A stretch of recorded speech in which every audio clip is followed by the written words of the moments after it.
말씀 듣기 전에 다시 한번 기도합니다. 감사하신 주님, 주님께서는 연약한 자들을 부르셨고 죄 많은 자들을 부르셨습니다. 그러나 저희를 불러서 하나님을 아버지라고 부르게 하시고 우리를 교회로 세우시며 이 험난한 세상 속에서 저희를 통해서 하나님을 드러내는 자로, 세상 사람들이 보이지 않는 하나님을 우리를 통해서 볼 수 있는 자로 저희를 불러주셨습니다. 그러나 주님, 저희를 둘러싸고 있는 환경이 만만치 않은 것을 주께서 아십니다. 2000년 전 1세기 그리스도인들이 경험했던 고난은 2000년이 지나는 동안에도 유를 발견하기 어려울 정도로 심각하고 고통스러운 상황이었습니다. 그러나 그 고통 속에서도 그들이 믿음의 길을 걸어갔던 것을 기억합니다. 어떻게 그들이 그 믿음을 보존하며 그 환경 속에서 살아남을 뿐 아니라 그 환경을 변화시키고 교회를 핍박하던 로마까지도 복음으로 정복하는 놀라운 일을 행할 수 있었는지, 아버지 하나님, 그 비결을 말씀을 통해서 저희들이 배우기를 원합니다. 환경은 다르지만은 고통 속에 있는 성도나 안일함 속에 있는 성도나 어떤 상황 가운데 있든지 간에 상황은 우리를 삼키려고 하고 우리는 그 상황 속에서 믿음이 약해져 가고 있습니다. 하나님, 저희에게 보배로운 믿음을 주셨고 그 보배로운 믿음 위에 하나님께서 베푸시는 귀한 덕목들을 보충받아서 환경을 이길 수 있는 자가 되게 해 주시옵소서. 우리의 문제를 극복하는 자가 되게 해 주시옵소서. 환경을 변화시키는 그리스도인으로 살게 해 주시옵소서. 이 시간 주의 은혜를 기대하오며 성령께서 우리의 마음을 온전히 다스려 주시기를 기대하오며 예수님의 이름으로 기도하옵나이다. 아멘. 터키를 다 가보신 분들이 많이 계실 것입니다. 우리가 성지순례 그러면 예루살렘을 중심해서 팔레스타인을 성지라고 부르기도 하고, 또 사도 바울이 7교회를 사도 바울이 선교 여행을 하면서 7교회를 중심해서 많은 교회가 세워졌던 터키 방문을 성지순례라고 표현하기도 합니다. 터키를 가보신 분들 중에서는 중남부의 갑바도기아라고 하는 지역을 가보셨을 겁니다.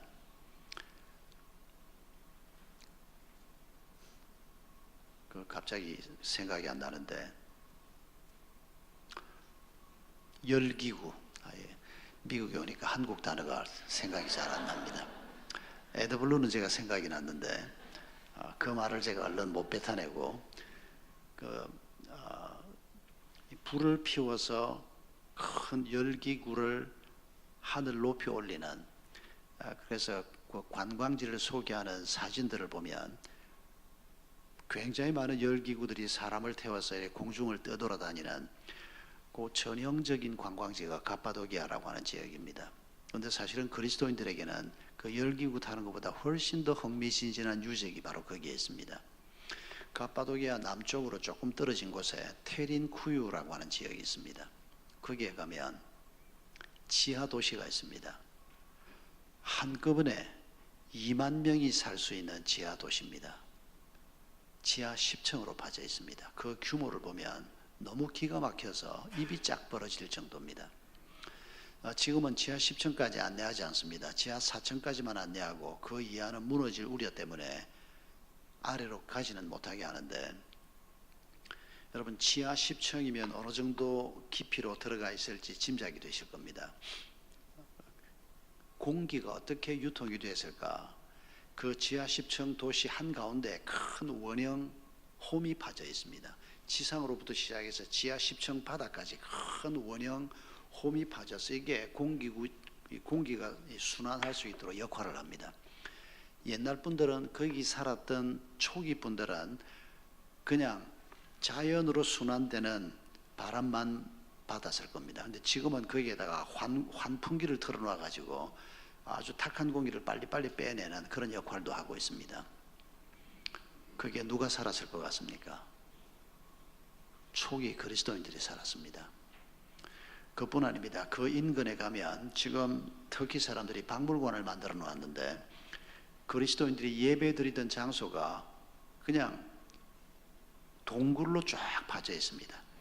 왜 그렇게 해놨는지 모르겠습니다. 여기 하나 저기 하나 이렇게 이 골짜기 저 골짜기 있는 게 아니고 한 골짜기 안에 교회가 요즘 시대 사람들이 이름을 붙인 겁니다. 뭐 그냥 교회라고 이름을 붙여놓은 게 아니고 뭐 빛의 교회라고 이름을 붙이기도 하고 뭐 무슨 교회라고 이름을 붙이고 그런 교회들이 한 골짜기 안에 7개, 8개가 자리를 잡고 있는 걸 볼 수가 있습니다. 엄청난 관광객들이 옵니다.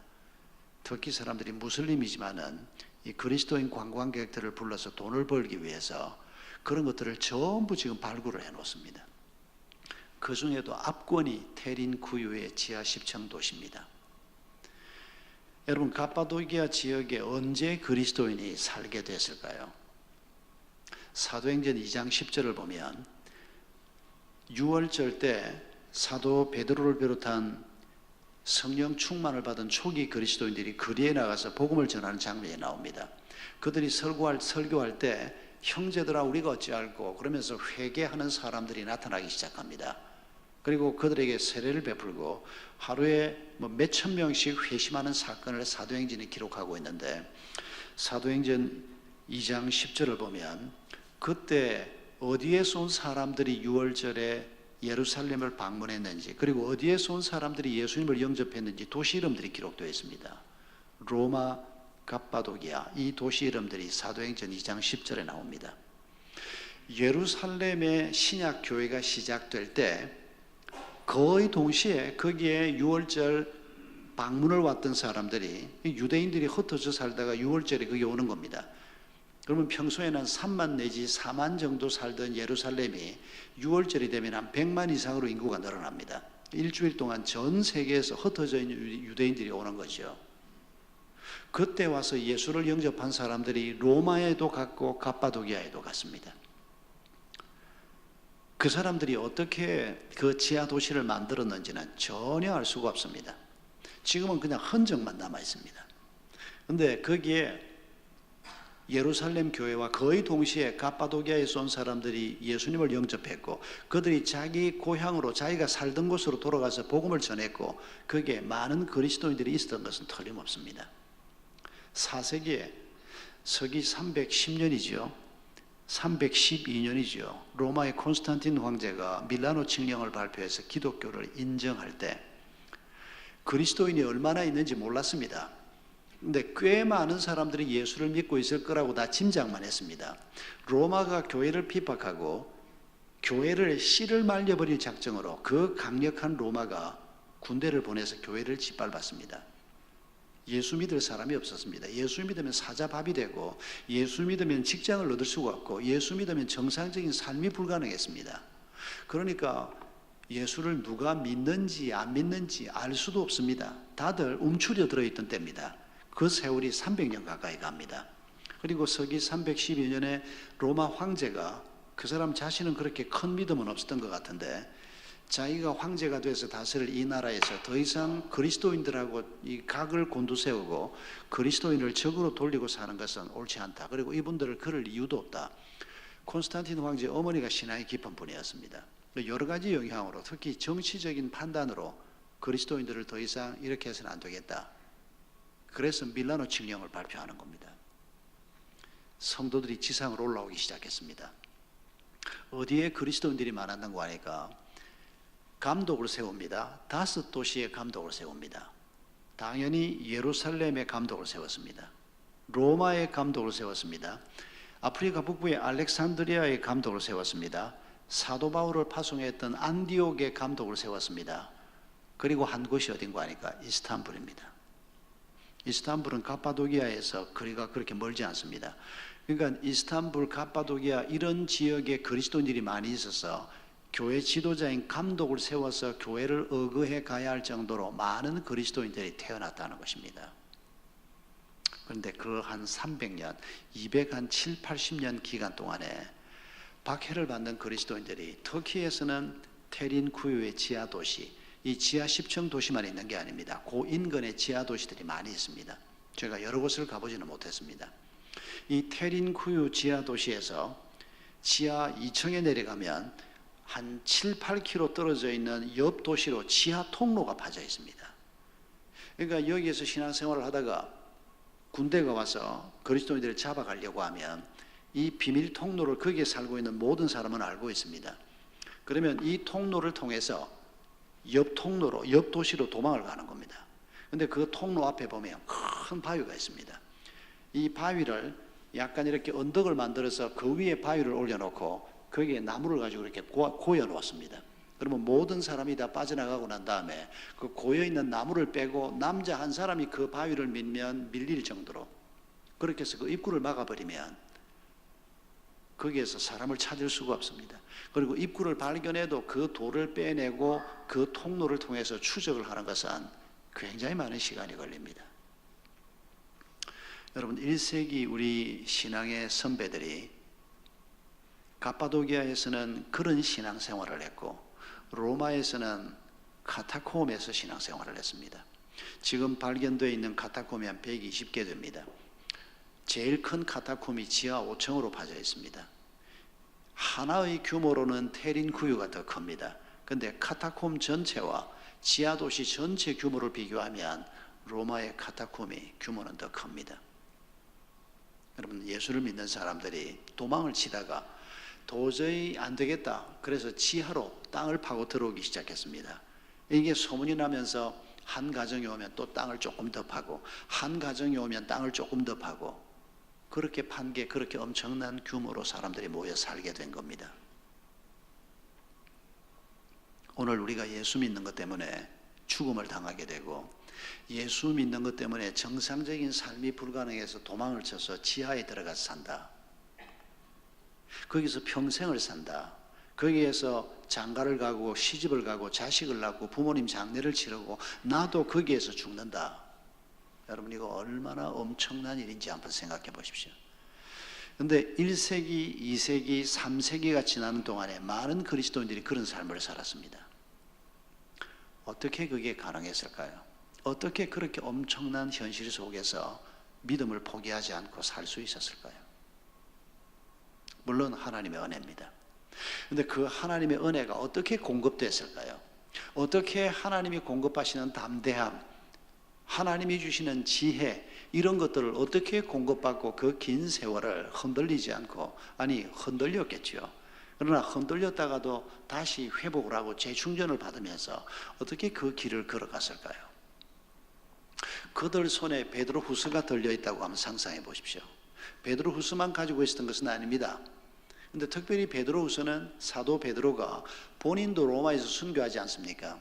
나이 많아서 고통받고 있는 교회들을 보면서 그들을 격려하기 위해서 쓴 편지가 베드로후서입니다. 우리가 1장 5, 6, 7절만 읽었습니다마는 이 베드로후서에서 이 무서운 현실 속에 있는 성도들이 그 현실을 이기는 자로 그들을 세워주었던 비결이 5, 6, 7절에 기록되어 있습니다. 1절이 이렇게 시작합니다. 보배로운 믿음을 우리와 같이 받은 성도들에게 편지한다 라고 말합니다. 보배로운 믿음이 무엇입니까? 예수가 날 위해서 죽었다는 걸 아는 믿음입니다. 예수님의 십자가의 죽음이 내 죄값을 치르는 것을 아는 믿음입니다. 예수님의 부활이 나의 부활을 예고하는 것이라는 것을 아는 믿음입니다. 이 믿음을 가지고 있으면 이 유한한 존재인 우리가 무한한 하나님과 연결이 됩니다. 이 죄악이 가득한 자들이 거룩한 그분과 연결이 되게 되어 있습니다. 그러니까 우리가 예수를 아는 이 믿음이 비록 보잘것없어 보여도 이 믿음이 얼마나 보배로운지 모르는 것입니다. 그런데 문제가 무엇입니까? 내가 분명히 예수가 날 위해서 죽었다는 걸 십자가를 믿는 믿음이 있습니다. 처음 신앙생활을 할 때는 이게 왔다 갔다 하는데 하나님의 은혜로 우리가 예수님의 십자가도 믿고 예수님의 부활도 믿는 믿음이 우리 속에 있게 됩니다. 그런데 이 믿음을 가지고 있는데도 돈과 싸우는 게 쉽지가 않습니다.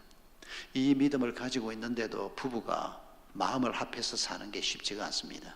이 믿음을 가지고 있는데도 현실에서 그리스도인의 길을 걷는 게 쉽지가 않습니다. 우리가 세상 속에 삽니다. 하나님께서 우리를 따로 예수 믿는 사람은 전부 나와라. 그래서 어디 저 산속에 들어가서 따로 공동체를 이루어라. 그러지 않았습니다. 세상 속에서 빛이 되고 소금이 되라고 말씀하셨습니다. 세상 속에 살면서 세상과 동화도 되지 말고, 그렇다고 세상과 분리도 되지 말고, 세상 속에 살면서 세상의 빛이 되고 세상의 소금이 되고 세상을 사랑하는 사람이 되고, 욕망을 가지고 사랑하는 게 아니고 그리스도의 사랑으로 세상 사람을 사랑하는 사람이 되라. 그게 하나님이 우리에게 주신 그리스도인의 길입니다. 어떻게 이 길을 갈 수 있을까요? 보배로운 믿음 가지고는 충분치 않다는 겁니다. 보배로운 믿음을 가지고는 하나님의 자녀는 될 수 있습니다. 보배로운 믿음, 예수의 십자가와 부활을 믿는 믿음 가지고 있으면 우리가 그리스도의 제자는 될 수 있습니다. 그러나 강한 자가 되는 것은 아닙니다. 죄송합니다. 이 믿음이 있다고 해서 우리가 저절로 강한 자가 되고 저절로 지혜로운 자가 되는 것은 아닙니다. 여러분, 이 말을 주의 깊게 기억하셔야 합니다. 한국에서 온 박 목사가 설교할 때 예수 믿는 믿음만 가지고는 안 된대, 뭐가 더 있어야 된대, 이렇게 기억하시면 안 됩니다. 우리가 하나님의 자녀가 되는, 하나님 나라 백성이 되는 데는 예수의 십자가와 부활을 믿는 믿음이면 족합니다. 우리가 하나님의 자녀가 됩니다. 그러나 이 믿음 위에 하나님께서 오늘 본문을 보면 7가지를 더해 주겠다, 보충해 주겠다, 공급해 주겠다고 말씀하십니다. 이 7가지를 보충받을 때 우리의 현실이 아무리 힘들더라도, 나 자신에게 아무리 실망이 되더라도, 다른 그리스도인이 아무리 나를 실망시키더라도 우리가 그런 현실 속에서 무너지지 않고 하나님의 자녀로, 세상 속에서 세상에 동화되지 않는 자녀로, 그렇다고 세상과 분리되지도 않는 자녀로 세상에 영향을 줄 수 있는 사람으로 살 수 있다고 얘기하는 것입니다. 그러면 이 7가지가 뭔가, 또 이 7가지를 어떻게 보충받을 수 있는가, 아주 빨리빨리 한번 설명을 해보겠습니다. 저희 교회에서 7번 나누어서 했던 설교를 한 번에 하려고 하니까 지금 마음이 좀 바쁘지만 할 수 있습니다. 제가 요약 정리를 잘 하는 편입니다. 보배로운 믿음 위에 제일 먼저 1번으로 더하라고 하는 게 뭔가 하니까 덕입니다. 이 덕이라고 하는 단어는, 우리는 한국말로 저 사람 참 덕스럽다라고 말할 때 무슨 말인지 못 알아듣는 분 없을 겁니다. 그런데 우리는 개를 보고 저 개가 참 덕스럽다 그렇게 말하지는 않습니다. 사람만 보고 말합니다.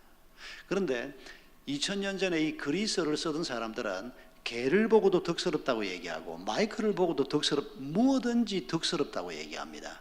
이 덕스럽다고 하는 단어에서 2가지 단어를 기억하시면 됩니다. 하나는 목적이라고 하는 단어입니다. 그리고 하나는 탁월함이라고 하는 단어입니다.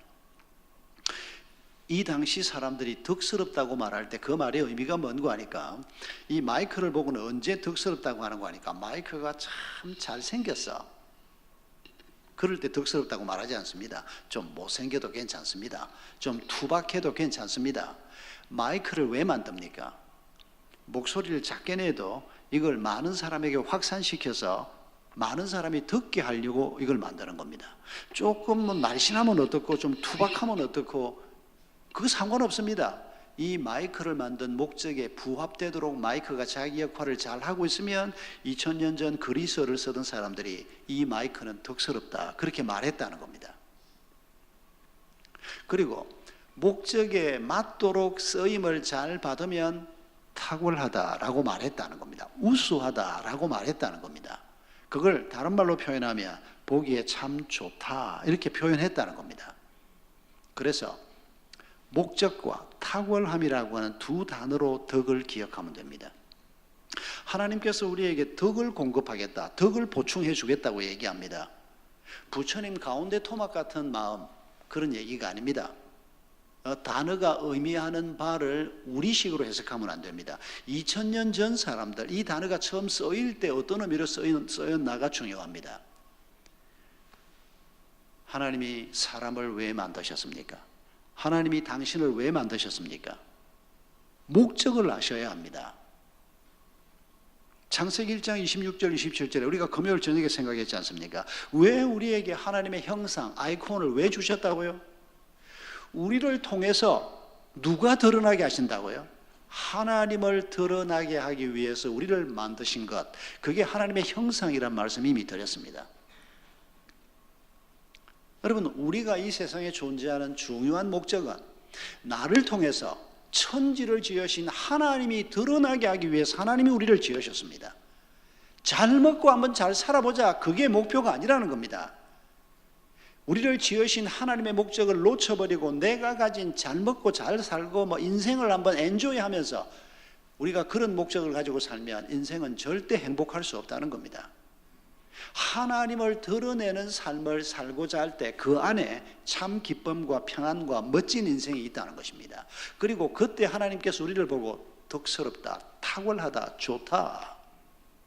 여러분, 창세기 천지를 지으실 때 첫째 날 빛이 있으라, 둘째 날 뭐가 있으라, 뭐가 있으라, 그때마다 창조 끝난 다음에 주님이 보시기에 좋았더라. 그 좋았더라라고 하는 단어가 덕스럽다라고 하는 단어하고 맥을 같이 하는 단어입니다. 왜 미국까지 와서 사십니까? 한국 사람들이. 뭐 어쩌다가 보니까 그렇게 됐지. 그러시면 안 된다는 겁니다. 하나님이 여러분을 여기다 데려놓으셨다는 겁니다. 아니 뭐 살다 보니까 등 때밀려서 여기까지 왔지 뭘 하나님이 뭘 이런 것까지 간섭을 해. 하나님을 그렇게 모르시면 안 됩니다. 참새 2마리가 동전 한 잎에 팔리는 것도 하나님이 허락하지 않으면 일어나지 않는다고 성경이 말하지 않습니까? 하물며 하나님의 자녀인 우리가 조국이 아니고 미국 땅에 와서 살게 됐는데 이게 하나님하고 상관이 없다고요? 하나님이 우리를 향해서 가진 목적이 내게 그렇게 의미가 없는 일로 여겨진다면 우리가 보배로운 믿음을 가지고 있어도 현실을 이기고 내 문제를 이기는 사람이 되기 어렵다는 얘기입니다. 왜 하고 많은 사람 중에서 그 남자하고 결혼을 하고 그 여자하고 결혼을 했습니까? 글쎄 말이야, 내가 괜히 그때 그냥 그만 이쁘다고 그냥 빠져가지고. 아닙니다, 여러분. 하나님께서 우리를 그 사람하고 맺어주신 겁니다. 여러분, 이거 잊으시면 큰일 납니다. 그리스도인에게 우연은 없습니다. 하나님이 우리와 함께 하시고 심지어 우리의 실수까지도 하나님은 목적이 있다는 겁니다. 예수 안 믿는 사람들은 과거가 변하지 않는다고 얘기합니다. 아닙니다. 예수 믿는 사람에게는 과거도 바뀝니다. 내 기가 막힌 과거, 부끄러운 과거, 기억도 하고 싶지 않은 과거가 예수를 알고 보니까 그 과거의 상처를 통해서 나를 겸손하게도 하고 그 과거의 눈물을 통해서 내가 다른 사람을 좀 더 포용하는 사람이 되게 하기도 하고 나를 더 지혜로운 사람으로 만들기도 하고 과거도 바뀝니다. 왜 하고 많은 교회 중에서 아가페 교회 성도가 됐습니까? 그래서 내가 안 그래도 보따리 쌀라 그런다 지금. 꼴배기 싫은 김 집사 때문에. 가보시지. 거기는 김 집사가 한 서너 선 기다리고 있을걸요. 내가 내 삶의 목적을 제대로 발견하지 못하고 그렇게 부평초처럼 떠돌아다니는데 무슨 문제를 극복할 수 있겠습니까? 여러분, 하나님께서 우리를 오늘까지 여기에까지 인도하셨습니다. 매사에 하나님의 목적을 발견하고자 하는 기도가 있어야 합니다. 원망하지 말고, 원망을 해도 잠깐 원망하고 빨리 회복하시고, 뭐 원망하지 않는 사람이 어디 있겠습니까? 그리고 하나님 왜 내게 이런 일이 일어났습니까? 내가 하나님 이 상황에서 내가 뭘 해야 합니까? 여러분, 이게 보배로운 믿음을 가진 사람들이 현실을 이길 수 있는 첫 번째 하나님이 공급하시는 은혜라는 것입니다. 이 덕을 어떻게 공급받을까요? 그 다음에 나오는 것이 앞에 나오는 것의 답인 것을 알 수가 있습니다. 덕에 무엇을 하나님께서 공급해 주신다고요? 지식을 공급한다고 얘기합니다. 우리가 인생의 목적을 좀 더 바르게 알고 하나님이 행하시는 목적을 좀 더 바르게 알려고 하면 지식을 공급받아야 합니다. 근데 지식도 배워야 할 게 많습니다. 음식을 어떻게 하면 맛있게 해먹나, 어떻게 하면 좀 더 맛깔스럽게 인생을 살 수 있나, 어떻게 하면 집안을 좀 예쁘게 꾸밀 수 있나, 어떻게 하면 돈을 좀 잘 벌 수 있나, 우리가 알아야 할 지식이 굉장히 많습니다. 그런데 성경에서 근본이 되는 지식, 가장 중요한 지식을 뭐라고 얘기합니까? 하나님을 아는 지식이라고 얘기합니다. 하나님을 아는 지식이 없으면 나머지 지식 많이 가지고 있어 봐도 의미가 없다는 겁니다. 하나님을 아는 지식이 있을 때 나머지 지식이 빛이 나는 겁니다. 우리가 이렇게 말해 볼 수 있습니다. 이 말은 틀린 말이니까 아멘도 하지 마시고 은혜도 받지 마십시오. 아니, 하나님도 모르는 게 돈 많이 벌면 뭐합니까? 죄만 지을 건데. 하나님도 모르는 게 맛있는 거 먹으면 뭐 할 겁니까? 죄만 지을 건데. 하나님도 모르는 게 옷 맵시 있게 입고 다니면 뭐합니까? 아무렇게나만 입고 다니다가 막 죽으면 끝이지 그냥. 이 말은 틀린 말입니다. 하나님을 몰라도 인간은 배고프면 안 됩니다. 아니, 짐승들도 배고프면 안 됩니다. 하나님을 몰라도 하나님의 자연은총 속에서 모든 것들이 하나님의 은혜 가운데 있기를 우리 아버지께서 원하십니다. 그러나 하나님을 아는 지식이 너무 중요해서 우리가 그렇게 한번 생각해 볼 수 있다는 겁니다. 하나님을 아는 지식이라는 게 뭘까요? 우리는 주로 하나님에 대한 정보가 많으면 하나님을 안다고 생각합니다.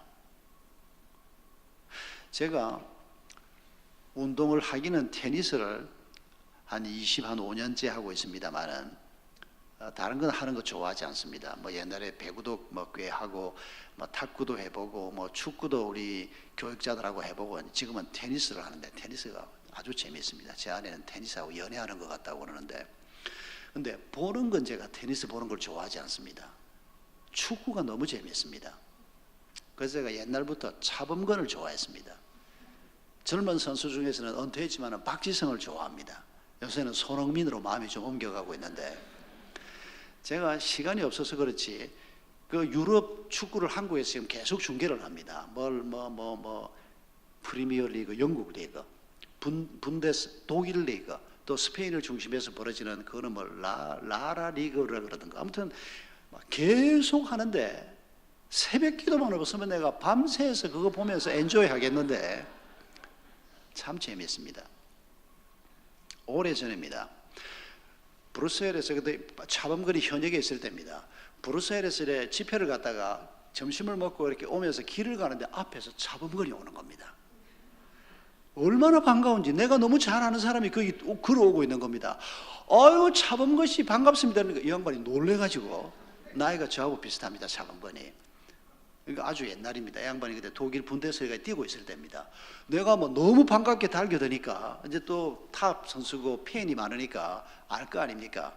아, 내 팬이구나. 나는 너무 반갑게, 이 양반은 아주 사무적으로, 그러나 상대방에게 불쾌하지 않게 악수를 길에서 했습니다. 내가 5분을 붙잡고, 이런 기회가 언제 또 있겠나 싶어서 한 5분을 브루셀 길에서 나하고 같이 가던 그 교회 목사며 교인들은 옆에 전부 빙긋이 웃고 서 있고, 차범근에 대해서 나한테 물어보십시오. 내가 꽤 압니다. 차범근에 대한 정보가 내가 꽤 있습니다. 그런데 차범근한테 물어보십시오. 박은주 목사하고 친하냐? 그러면 친하다 그럴 건지 기억도 못할 겁니다. 예, 차범근하고는 그래도 괜찮습니다. 우리 사이도, 내가 이 교회 담임 목사도 아니고 다음에 만났을 때 제가 여러분을 기억하지 못해도 너무 섭섭해하지 마십시오. 당연하죠. 그러나 하나님하고 그렇게 되면 안 된다는 겁니다. 교회를 20년, 30년을 다녔는데 하나님에 대한 정보는 꽤 많이 있습니다. 하나님은 삼위일체 하나님이시고, 성부 하나님은 구원을 계획하시고, 성자 하나님은 구원을 이루시기 위해서 이 땅에 오셨고, 성령 하나님은 그 구원이 우리에게 완성되게 하기 위해서 감화 감동하시고, 서당께 3년이면 풍어를 한다고. 교회를 좀 다니면 듣는 게 굉장히 많고 정보는 굉장히 많습니다. 그런데 그 정보가 하나님하고 나를 친하게 만들어주는 정보가 아니면 아무 의미가 없는 정보입니다. 하나님하고 어제보다 오늘 더, 오늘보다 내일 더 친해지시기 바랍니다. 물론 정보가 필요합니다. 그런데 많은 정보가 아니더라도 하나님하고는 친해질 수 있습니다. 우리 아이들 어릴 때를 생각해 보십시오. 뭐 지금은 저도 아이들이 다 컸습니다만은 지금 30살이고 이제 5월달에 이제 장가 간다는 우리 막내가 아주 꼬맣답니다. 한 12돌 지났을까 말았을까.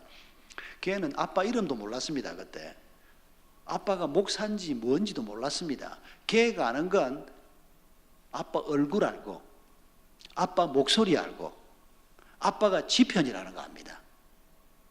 그거 말고는 아는 게 별로 없습니다. 아빠가 짜장면을 좋아하는지 아빠가 무슨 책을 읽는지 아빠에 대한 정보가 얘한테는 조금밖에 없습니다. 그런데도 이 아이가 아빠하고 얼마나 친한지 한번 상상해 보십시오. 아빠에 대한 정보가 조금밖에 없는데도 아빠한테 얼마나 당당하고 아빠한테 얼마나 큰 소리를 치고, 그게 무엇 때문입니까? 친하기 때문입니다. 친하지 않으면 애가 그렇게 못합니다.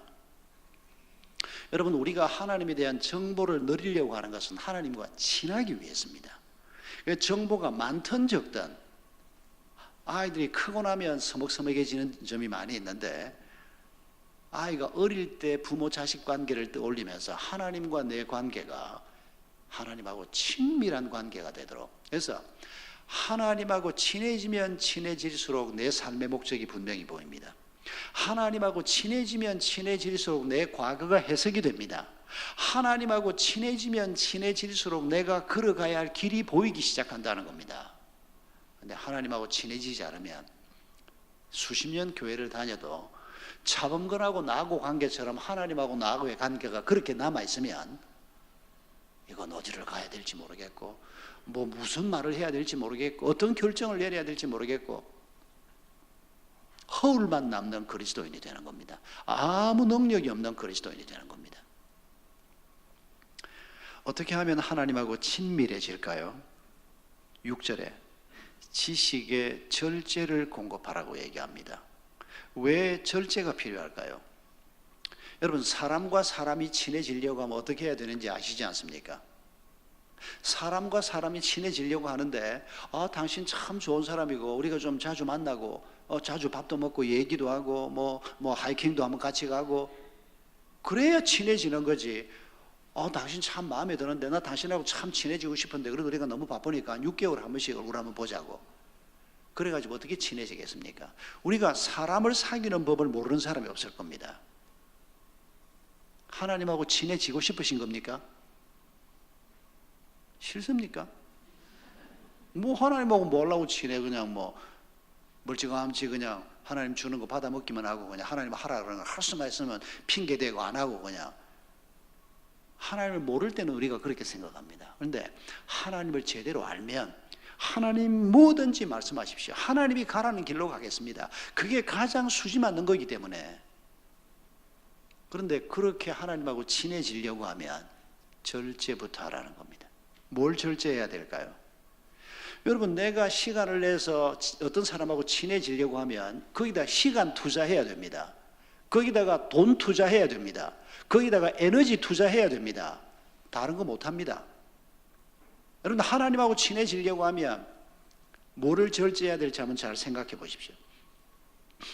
죽을 둥 살 둥 일을 해가지고 그냥 저녁에 들어오면 뭐 애들하고 가정예배 한번 볼 시간이 없고, 이거 벌써 뭘 절제해야 될지 게으른 사람은 안 들은 걸로 아십시오만은 너무 지나치게 일해서 돈 벌려고, 그리고 애들한테도 그렇게 말합니다. 아빠가 너희를 위해서, 엄마가 너희를 잘 먹이고 잘 입히기 위해서. 그런 소리 하지 마세요. 나중에 다 원망 들을 말입니다. 아이들은 햄버거 하나만 먹어도 짝합니다. 그냥 아이들은 어릴 때 아빠가 함께 시간을 보내주기를 원하고 엄마가 함께 시간을 보내주기를 원합니다. 그런데 우리는 우리식으로 생각하는 겁니다. 여러분, 우리가 어디에 시간을 쓰고 있는지를 잘 살피고, 텔레비전도 혹시 너무 많이 보시는 분들은 절제하시고, 끊으란 말은 아닙니다. 그 재미있는 걸 우리가 보면서 살아야지.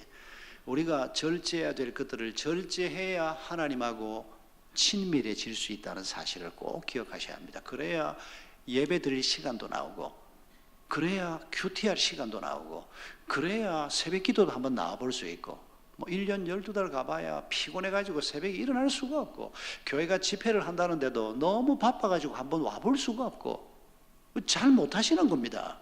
그렇게 살아가지고는 힘들어서 안 됩니다. 돈 좀 벌면 뭐 하겠습니까? 그렇게 살아서. 아니 그렇게 살아가지고 남들보다 번듯한 집 그 집 몇 년 살 건데 앞으로 몇 년이나 더 사시려고. 여러분 어느 것이 더 나은 선택인지를 기억해야 합니다. 뭐를 절제해야 될지 우리 각자가 생각해 보면서 어떻게 하면 절제를 잘할 수 있을까요? 절제에 뭐를 하나님이 주시겠다고요? 인내를 주시겠다고. 인내해야 절제가 가능합니다. 주로 절제는 우리가 좋아하는 것을 절제하는 겁니다. 내가 좋아하지 않는 거 절제하는 거 그건 전혀 문제 없습니다. 뭐 골프 치는 거 절제하는 거 저는 아무 문제 없습니다. 그냥. 칠 줄을 모르니까 좋아하지를 않으니까. 그런데 테니스를 치는 거 이건 제가 절제가 필요합니다. 이거 막 매일 가서 치고 싶고 막 오전 내내 치고 싶고 뭐 힘이 들어가지고 좀 쉬고 싶어도 조금 쉬고 나서 또 치고 싶고 이거 완전히 병입니다. 이거. 제가 골프에 빠지는 사람들을 제가 조금 이해를 합니다. 그래서 제가 일주일에 맥시멈 3번 이상은 안 나간다. 그것도 월요일은 한 5게임 치고 나머지 날은 3게임 이상 안 친다. 제가 딱 정해놓았습니다. 그리고도 목요일 날 3게임 치고 난 다음에 한 게임 더 하고 갈까 제가 막 그런 상황에서 인내가 필요한 겁니다. 내가 좋아하는 것, 그럼에도 불구하고 내가 절제해야 하는 것, 이게 인내가 필요한 겁니다. 술을 끊고 싶은 여러분, 하나님이 그냥 술을 소테마스로 만들어주면 뭐 끊고 자시고 할 게 뭐 있습니까? 그냥 다 끊는 거지. 뭐 죄 짓는 거, 하나님이 죄를 딱 쳐다보기만 해도 막 그냥 눈이 아프고 그냥 뭐 손오공 머리에 씌워놓은 무슨 태처럼 뭐 죄를 생각만 해도 머리가 아파서 짓고 싶지 않게 만들고 이래 주면 죄 안 질 것 같지 않습니까?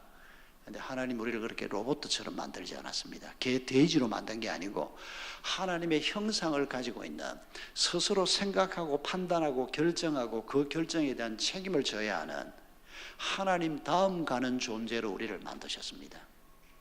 그래서 하나님께서 손오공 머리에 씌워놓은 그런 쇠를 우리한테 씌우지 않는 겁니다. 우리가 결정하라는 겁니다. 우리가 생각하고 판단하라는 겁니다. 이게 여러분 하나님이 우리를 하나님 비슷한 존재로 대접해 주는 것이라는 거 기억하셔야 합니다. 우리 교회 집사는 나한테 그렇게 얘기했습니다.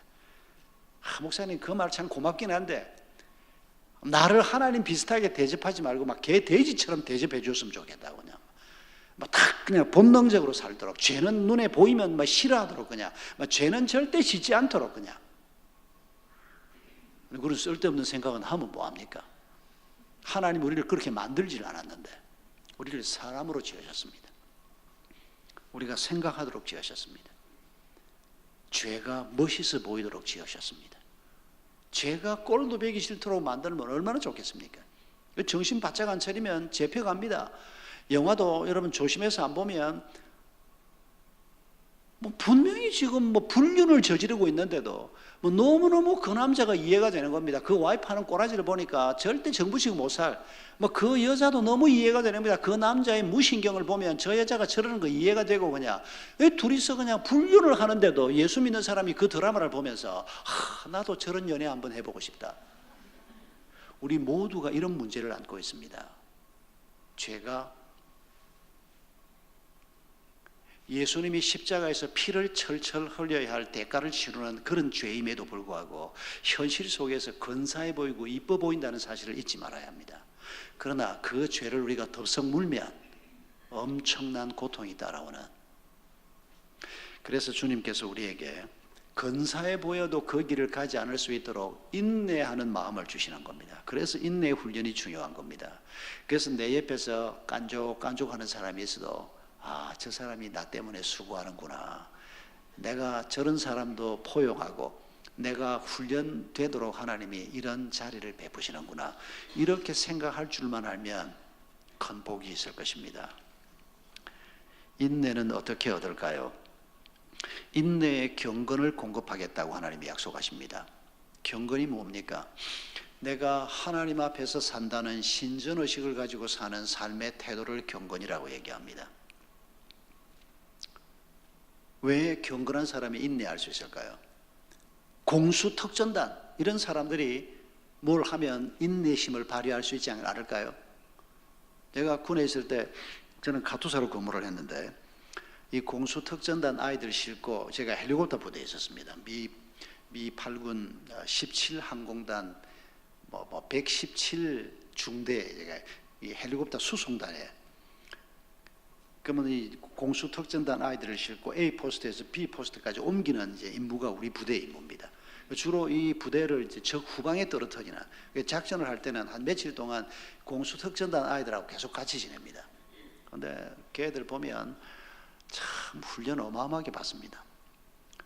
우리하고는 비교가 안 되는 그 걔들이 우리를 싫어합니다. 우리는 가면 탁 대리미질까지 다 해줍니다. 그 용산에서 옷을 그냥 보내면 빨래 깨끗하게 해가지고 겉옷을 여기까지 밑에까지 쫙 이렇게 줄 잡아줍니다. 그 이제 작전 나간다고 처음에 뭣도 모르고 겉옷을 입고 갔다가 공수특전단 아이들한테 맞을 뻔했습니다.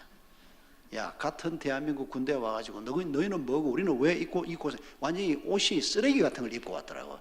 얘들은 막 구르고 해야 되니까 좋은 옷은 외출할 때 입지. 완전히 걸레 같은 옷을 입고 왔는데 우리는 첫 작전, 이등병 달고 첫 작전 가니까 뭔지도 모르고 고참들이 가르쳐주지도 않아가지고 제 위에는 고참이 없었습니다. 한국 고참이 없었습니다. 쫙 입고 모자도 쫙 근사한 모자 쓰고 똑같더니 막 무드 떨을 듯이 막 그냥 막 욕을 대놓고 하더라고요. 그냥 한 며칠 지나면 이제 친해져가지고 걔들 훈련받는 얘기를 하는데 아마 뻥도 좀 있었을 겁니다. 지옥주간 뭐 얘기를 하는데 제가 그때 이후로 특전단 출신들을 존경하기로 결심했습니다. 인간의 한계를 뛰어넘는 훈련들을 받더라고요. 걔들이 어디 갖다 놓으면 인내 잘 할까요?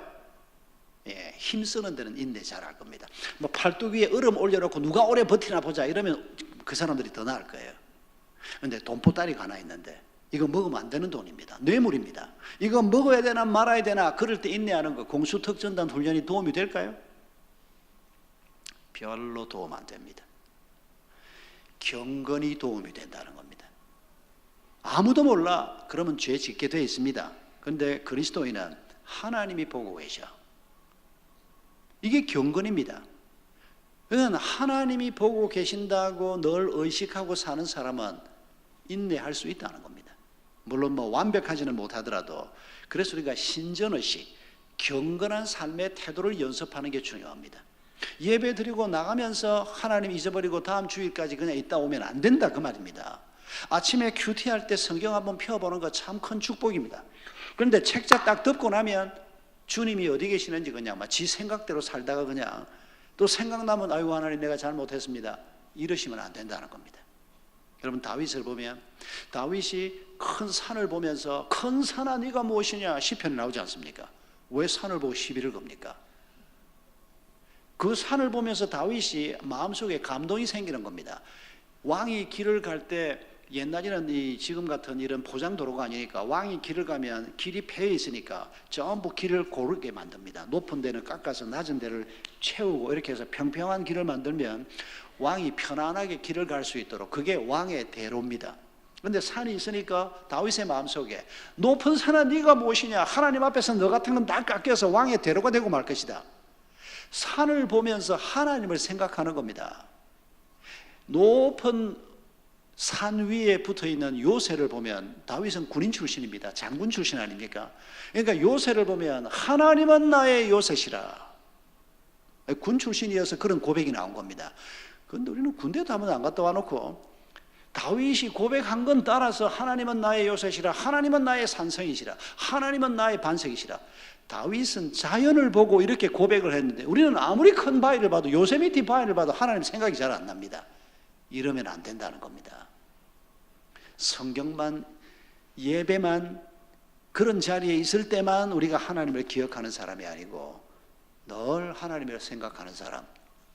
아침에 해가 뜨는 걸 보면서도 하나님을 기억하고 어려운 상황이 벌어질 때도 우리가 하나님을 기억하는 이게 경건입니다. 이런 경건의 훈련을 우리가 의식해야 하는 겁니다. 그렇게 사는 사람은 인내할 수 있다는 겁니다. 경건은 어떻게 얻을까요? 경건의 형제 우애를 공급하라고 얘기합니다.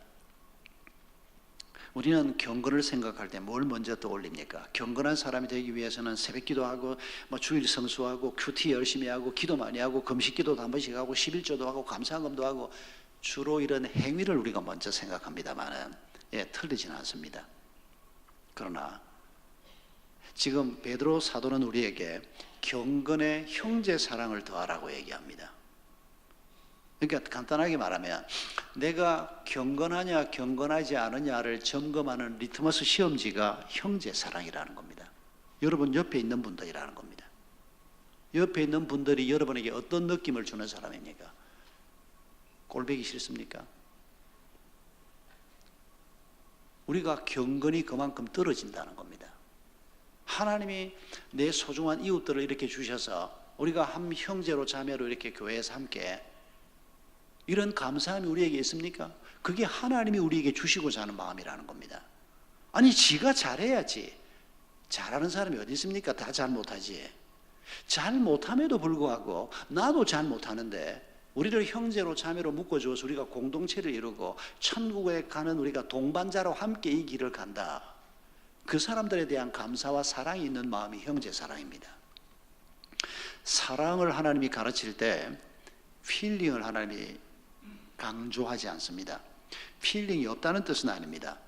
아가서를 가지고 하나님께서 하나님의 사랑을 표현할 때 젊은 남녀의 사랑을 가지고 하나님과 우리의 관계를 설명한 놀라운 말씀이 있지 않습니까? 그러나 대부분의 성경에서는 사랑을 설명할 때 필링보다는 섬김, 행함을 강조합니다. 원수를 사랑하라. 그 다음에 나오는 말이 뭡니까? 아니 원수를 꼴도 배기 싫은데 어떻게 그런 인간을 사랑해? 우리가 이렇게 질문하는 것은 사랑을 주로 필링의 관점에서 생각하기 때문입니다. 원수인데 그 원수가 이제 더 이상 꼴이 배기 싫은 존재가 아니고 이뻐 보인다. 그럼 벌써 원수가 아닙니다. 하나님의 말씀은 원수라는 겁니다. 꼴도 배기 싫다는 겁니다. 내가 막 죽일 수만 있다면 막 죽여버리고 싶은 이런 분노가 내 마음속에 있는 대상이라는 겁니다. 그런데 그 사람을 하나님 때문에 사랑하라는 겁니다. 필링 얘기가 아니고 사랑하라. 그 다음에 무슨 말씀이 나옵니까? 원수가 목말라 하거든 마시든지 말든지. 그건 하나님하고 상관없는 태도라는 겁니다. 원수가 목말라 하면 마실 걸 주고 배고파하면 먹을 것을 주고. 사랑은 섬김입니다. 물론 나중에 필링이 따라오면 감사하지만 따라오지 않더라도 우리가 섬김의 행동부터 하기를 주님은 원하십니다. 자, 내가 경건한 사람인가 경건하지 않은 사람인가 이 질문을 가지고 우리를 진단해 보면 됩니다. 지난 일주일 동안에 한 달도 멀어서 안 됩니다. 지난 일주일 동안에 꼴보기 싫은 인간이 우리한테도 다 있을 거 아닙니까? 저는 지금 꼴보기 싫은 인간을 한국에다 두고 왔습니다만 그리고 온 지 일주일이 넘었으니까 저는 이 질문에 지금 좀 자유가 좀 있습니다. 지난 일주일 동안에 내 주변에 꼴보기 싫은 사람이 있지만은 그래도 하나님 때문에 그 사람이 어렵다는 얘기를 듣고 내가 전화라도 해서 얼마나 힘들어 우리 밥 한번 먹어 혹은 또 조금 더 진도가 더 나가서 그 사람을 만나서 햄버거라도 하나 사주고 커피라도 한 잔 사주면서 힘내. 그래 보셨습니까? 못하셨습니까? 당신은 경건하고 거리가 먼 사람입니다. 내가 예배 빠지지 않고 나왔습니다. 소용없습니다. 성경 많이 읽었습니다. 쓸데없는 짓 하셨습니다. 우리가 왜 성경을 읽고 왜 우리가 기도하고 왜 우리가 예배를 드립니까? 예수님처럼 되기 위해서입니다. 예수님이 뭐 하셨습니까? 사랑하신 분입니다. 우리를 사랑하기 위해서 자기의 목숨까지 내주신 분입니다. 그러기 위해서 우리가 성경 읽는 거지 교회 자랑하려고 성경 읽습니까? 내가 금년에 내가 오독했어. 아무 소용없습니다. 그래서 우리 주님께서 우리의 경건에 형제 사랑을 더하라는 겁니다. 마지막에 형제 우애에 뭘 더하라고 말합니까? 사랑을 더하라. 이게 바로 아가페입니다. 여러분 교회 이름 참 잘 지으셨습니다. 여러분 아가페라고 하는 단어는 예수님 오시기 한 250여 년 전에 이미 세계어가 된 그리스어로 히브리어로 기록된 구약 성경을 번역을 했습니다. 지금 그 번역이 그대로 남아 있는데 그때 구약 성경에 하나님의 사랑이라고 하는 단어를 뭘로 번역을 할까? 학자들이 고심을 했습니다. 그때 이미 있었던 사랑이라고 하는 단어가 필리아라고 하는 단어가 있었고 에로스라고 하는 단어가 있었습니다. 어떤 분들은 에로스는 남녀 간의 사랑이고 필리아는 우정이고 아가페는 하나님의 사랑이다 그러는데 아닙니다. 아가페는 하나님의 사랑이란 말은 맞는데 에로스가 그리고 필리아가 그렇게 쓰이는 게 아닙니다. 이거 혼용해서 쓰이는 겁니다.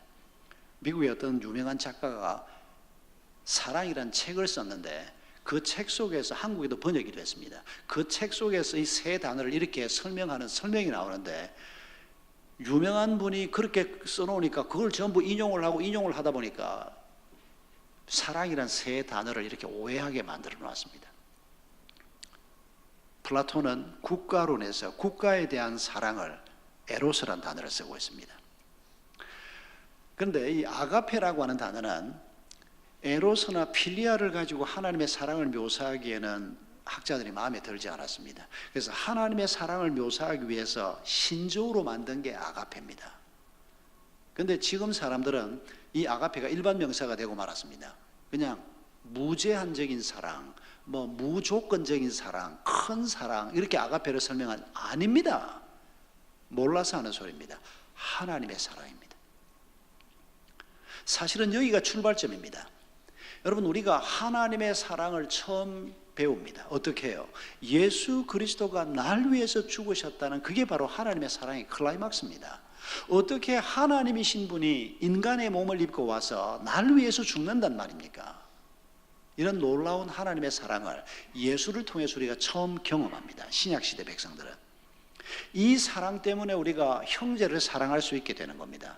나한테 이익이 되면 내가 좀 친하게 지내고 나한테 이익이 안 되면 싹 돌아서는 이게 우리가 가진 본성 아닙니까?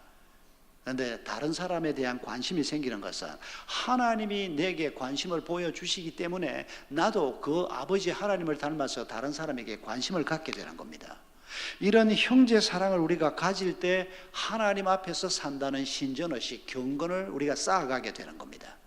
이 경건이 우리에게 있을 때 우리가 인내할 수 있게 되고 인내해야 될 환경이 우리에게 너무 많기 때문입니다. 옛날에는 애들을 놓고 표현하는 말이 있지 않습니까? 무슨 7살 이런 식으로. 그런데 한 몇 년 전입니다. 우리 교회 젊은 엄마가 저희는 주일 낮 예배 때 이제 성도들이 나와서 이 은혜 나눔 간증을 하는데 젊은 엄마가 애 키우는 게 얼마나 힘이 들었던지 세상에 난 그런 말 그때 처음 들었습니다. 때려 죽이고 싶은 5살 이렇게 얘기하는 겁니다. 자기 아이를 표현하면서 젊은 엄마들이 그렇게 말하는 걸 내가 들으면서 와 세상에 이 사람이 얼마나 지금 강팍해져 가고 있는가. 그리고 또 한편으로는 옛날 연세 드신 분들보다 젊은 사람들이 굉장히 약합니다. 우리 어머니 5 형제를 키우는데 냉장고도 없고 세탁기도 없고 아무것도 없었습니다. 우리 어머니 시집 와서 우리 할머니가 실 짜서 옷감 만들어서 그 옷감 가지고 옷 만드는 일부터 가르쳐 주더랍니다. 우리 어머니는 좀 있는 집 출신인데 우리 아버지는 가난한 집이었습니다. 일본 유학까지 갔다 왔다고 우리 외할아버지가 우리 큰딸을 우리 아버지한테 시집을 보냈는데 정신대 안 보내려고 또 18살 때 빨리 보내기도 했고 오니까 그거부터 가르치더랍니다. 상상이 되십니까? 실 짜서 그것 가지고 옷 다 만들어 입히고 비누가 없으니까 양잿물 만들어 가지고 그것 들고 나가서 찬 시내 가서 요즘은 세탁기 있지요. 이렇게 살기가 편해졌는데도 사람들이 유약하기 짝이 없습니다. 그러니까 애 키우는 게 너무 힘들어 가지고 자기 자식을 놓고 표현하기를 때려 죽이고 싶은 5살. 제가 그날 그 말을 듣는 순간에 가슴 아팠던 게 지금도 생각이 납니다. 내 아이들은 저러지 말아야 할 텐데 아무리 힘이 들어도 어떻게 제 자식을 놓고 저렇게 표현을 하나 충격을 제가 잊지를 못하겠습니다. 그러나 나도 한 세대 후에 태어나서 먹는 거 걱정 안 하는 부모 밑에서 자랐으면 그 사람처럼 됐을 겁니다. 별 수 있습니까 우리가? 어릴 때 누가 관심을 가져줍니까? 밥 먹으라고 말을 합니까? 뭐 밥 남긴다고 누가 걱정을 합니까? 그러니까 뭐 먹을 거 없으니까 있는 거 있으면 얼른 먹어 삼켜야 합니다. 그냥 씹을 여가도 없습니다. 그냥. 그러니까 뭐 밥을 잘 먹는다 안 먹는다 뭐 우리 어머니는 걱정할 필요가 없었습니다. 그냥. 그런 시대를 살았으니까 강해질 수밖에 없는 겁니다. 누가 뭐라 그래도 뭐 그냥 그러든지 말든지 그냥 믿음이 아니고 배짱이 좀 생기는 겁니다. 아프간 피납 사건 났을 때도 제가 막 욕하든지 말든지 그냥 믿음이 아니고 제가 배짱이 해병대 출신이 아니고 육군 출신인데도 배짱이 좀 생기더라고요. 근데 세월이 갈수록 사람들이 약해져 갑니다. 살기 좋은 세상에 살 때 더 그렇게 되는 것 같습니다. 여러분, 하나님의 사랑이 아니고는 우리를 강한 사람으로 바꿔놓을 수가 없습니다. 험한 환경에서 자랐어도 인간의 강함 가지고 우리가 감당할 수 있는 건 너무 조금입니다. 하나님께서는 날마다 우리에게 하나님의 사랑을 공급해 주시는 분입니다. 이걸 도처에서 우리가 느껴야 합니다. 부부 사이에도 이 남자를 통해서 하나님이 내게 이런 사랑을 보여주는구나. 이게 남편들의 역할이고 부인들은 또 남편들은 반대로 이런 사람을 하나님이 내게 아내로 주셔서 약점만 맨날 생각하지 말고 그게 부부를 통해서 하나님이 공급하는 하나님의 사랑입니다. 아이들을 볼 때 힘든 것만 생각하지 말고 이 아이들 때문에 내가 이렇게 사랑할 줄 아는 사람이 되는구나. 부모님들을 생각할 때 그 부모님의 수고를 우리가 자식 낳아보면 알지 않습니까? 자식 낳기 전에는 부모님 수고 몰랐습니다. 근데 자식을 낳아보니까 제가 천하의 불효 자식이라는 걸 깨달았습니다. 제가 효자였습니다. 모든 사람이 저를 보고 다 효자라 그랬습니다. 제 아내도 시집 와서 제가 어머니한테 잘한다고 내 남동생들이 당신 반만큼 했으면 좋겠다 할 때 제가 막 기뻐하지도 않았습니다. 내가 생각해봐도 내가 효자였기 때문입니다. 근데 첫 애가 딱 태어났는데 그 아이한테 내 마음이 쏟아부어지는데 내가 우리 어머니한테 너무 죄송한 겁니다. 이 아이한테 내가 쏟아붓는 마음에 10분의 1도 내가 어머니한테 못 드렸구나. 그걸 내가 아이를 낳고 나서 알았습니다. 그 다음부터 제가 효자란 말 못했습니다. 부모를 생각할 때 우리가 하나님의 은혜로 그 부모를 만나서 여러분 어디에서 우리가 그런 사랑을 받겠습니까? 어디서 우리가 이런 공동체를 만나서 부족함이 있지만은 그래도 서로 격려하고 어려운 일 있으면 달려가지고 천국 입성하는 그날까지 우리가 어디에서 이런 공동체를 가지고 함께 이 길을 걸어가겠습니까? 여러분, 하나님께서는 우리에게 놀라운 은혜를 베푸시는 분입니다. 우리가 귀를 막으면 그걸 듣지 못하고 눈을 막으면 보지 못할 것입니다. 그러나 조금만 믿음의 마음을 가지고 우리가 하나님이 행하시는 일을 보면 하나님의 사랑은 도처에 깔려 있습니다. 내 뺨을 스치고 지나가는 바람결에도 하나님의 은혜가 감사하고 아침에 떠는 해만 봐도 하나님이 오늘도 나를 위해서 저 해가 뜨게 하는구나. 여러분, 이거 오바입니까? 우리 아버지가 해 뜨게 하시지 않습니까? 나는 그분의 아들, 딸 아닙니까? 그런데 뜨는 해를 보고 그렇게 생각하는 게 오바입니까? 들에 피어있는 꽃을 보고 하나님이 나를 위해서 저렇게 아름다운 꽃을 피게 하셨구나. 오바입니까? 아닙니다. 저는 그렇게 생각하지 않습니다. 이 청명한 날씨를 보면서 감사하고 날마다 하나님의 사랑을 모든 채널을 통해서 우리가 공급받으면서 하나님하고 친밀해지는 여기가 출발점입니다. 하나님이 7가지를 우리에게 우리의 믿음 위에 공급하시겠다. 이 믿음 가지고 어떤 환경도 이기는 자가 되라. 어떤 문제도 극복하는 자가 되라. 여러분, 이게 우리에게 주신 축복의 말씀입니다. 우리 함께 기도하십시다.